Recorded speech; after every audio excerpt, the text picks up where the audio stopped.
Welcome to the Rock Zoom Room. Rob Baker from the Tragically Hip. Lee, how Really are nice to see you. Yeah, it's good to be seen. And where are we checking in from today? Yeah, good to be seen. I'm in Kingston. Yeah, great. And how's things back home these days? Pretty quiet, I gotta say.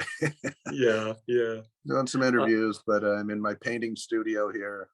You know, oh, that's great. That's great. Do you do a lot of painting? I split my time between my painting studio and my recording studio. So Yeah, I okay. try and I'm in one or the other every day of the week. So So do you work on a schedule, or is the schedule maintained by inspiration? the schedule is maintained by if I wake up, I'm going to go to one of the two studios. Yeah, good for you. And whatever you That's my feel like on the schedule. day of. Good for you. So here we are celebrating the 30th anniversary of the Tragically Hip's first #1 album in Canada. And maybe we should just get to the meat and the potatoes of what we're talking about, the new 30th anniversary reissue, which comes out in multiple formats: remastered album, CD, vinyl, CD Blu-ray, Welcome to Saskadelphia is included, and live at the Roxy in 1991. So first off, let's talk about the process of remastering. Yeah, well, these records were recorded before Pro Tools in the days of 2-inch tape, 2-inch magnetic tape. And it was, first of all, it was a struggle to hunt down these tapes and find them. We knew that there was lots of stuff there. And in the end, we found about 30 out of 50 rolls of the 2-inch tape. So we know there's other stuff out there, but we're happy with what we got. And that provided the songs for Saskadelphia, those extra tunes, and gave us alternate versions for the B-sides demos record, Hoof Hearted. And we had the show from the Roxy live on 2-inch that was recorded and mixed by our producer, Don Smith. So there's all that stuff, but then you've got this 2-inch tape, you've got to bake it in an oven at a set temperature for so many hours, and then you get maybe 2 passes, and then all the silver nitrate starts to flake away and it's gone forever. So you bake it, you bake the silver nitrate onto the tape, you put it up on the reels, and then you transfer it over to digital as quickly as you can. You got 2 passes to get it right. And then you've got it in another format, which hopefully is a little more durable. But I got to say, the 2-inch tape, it's lasted this long. You know, you can still mix a Louis Armstrong record off 2-inch tape, provided you can find the tapes. Who knows what's going to happen with hard drives 50 years from now? Will they power up? Who knows what, you know, I don't know what's going to happen.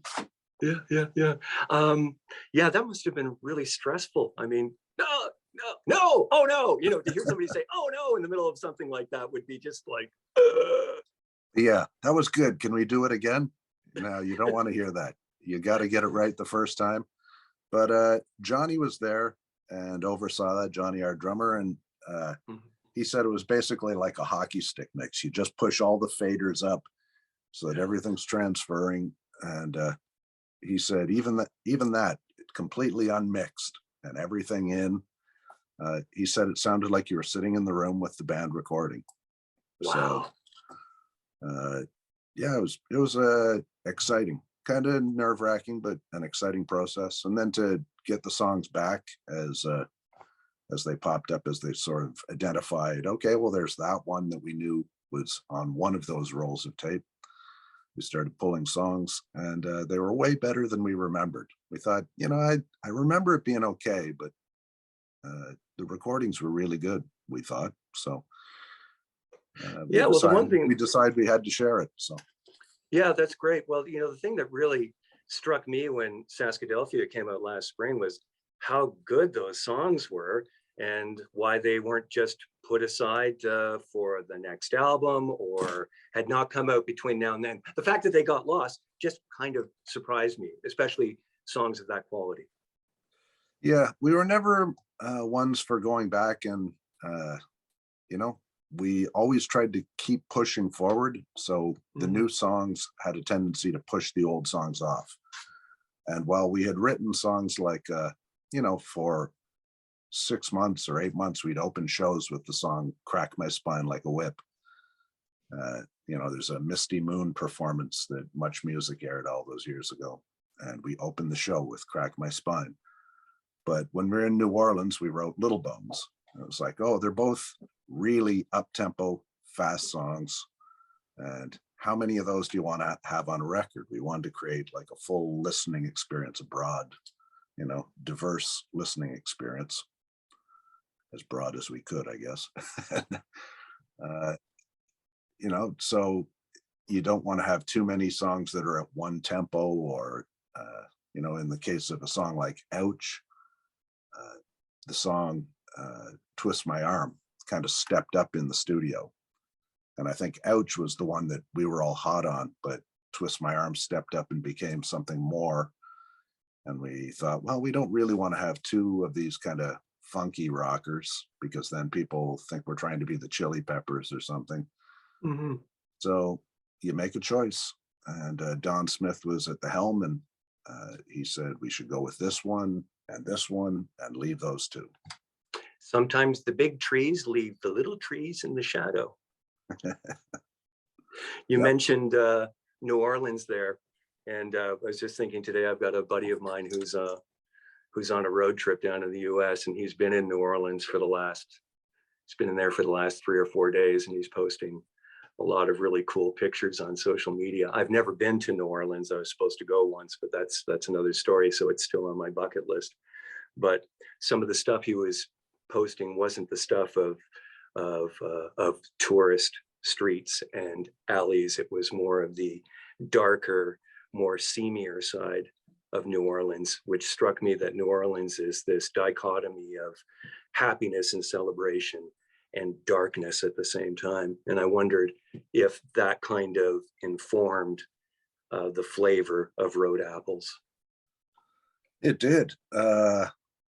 When we first arrived down there, first you're just hit in the face with a wave of humidity. And we had a rehearsal spot in the Ninth Ward, which is a particularly poverty-stricken neighborhood, and back then even more so. So we had this wooden warehouse. We were on the second floor of a wooden warehouse, and it had to be 105 degrees in there. And everyone was just peeled down to like minimal clothing. And we just practiced for a few days before going into the studio. And out of that, we got Little Bones and Last of the Unplugged Gems, just from jamming in the studio. And our first night in New Orleans, we thought, well, we got to go out and see Bourbon Street. So we got a cab, and we had the most racist cab driver. He was so, he said some stuff like 2 minutes into the ride, and we were like, hey, you know what? We're going to get out right here. Right. You can stop right here. We're out. But yeah, little things like that, strange little experiences like that make their way into the songs. They make their way into the vibe of things. It's an incredible city, and the house had more of an influence, I would say, in a weird way, than the city itself. But if you had an hour downtime or a couple hours downtime, you just roll out the door into the streets, and you got Royal Street for all the antiques, and you got Bourbon Street, which you want to see once, probably not twice. Mhm. And Mhm. all these beautiful streets, Charters and Esplanade and the French Quarter's just, uh, it's a gumbo of all these different cultural things coming together, and it's so rich in history. And as you mentioned, a lot of it is very dark history. The house we were in was a 13,000 square foot mansion owned by Lanois, built in 1805.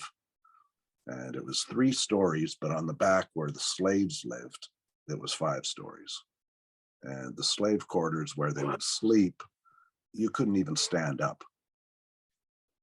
Like the ceiling was about 5.5 feet. Yeah. Yeah. And I just imagine how hot it would have been there. Just So yeah, there was a lot of dark history and a lot of education for us, which was a good thing. Here we are 30 years later, and I don't want you to speak for anybody, but I'm just curious what you think or how you think Gord, if he were here, would view this in retrospect, this occasion. If Gord were here, we'd be working on a new record. Gord was never one, and we were never really ones for looking over our shoulder. You know, in a 30-year career, we did one hippoponymous, kind of one retrospective album. But we weren't, you know, a lot of bands do 3 albums and then a greatest hits, 3 albums and a greatest hits. We were never into that. It was always about what are we going to do next? So we find ourselves in this situation, and we're fortunate. We're unfortunate that we were thrust into this situation, but we're fortunate that it's rich soil and there's lots of stuff to be mined, I guess. So Really nice to see you. Thank you so much for your time. Rob Baker from the Tragically Hip in the Rock Zoom room. Hope to see you in person again soon. thanks, Luke. Cheers, man.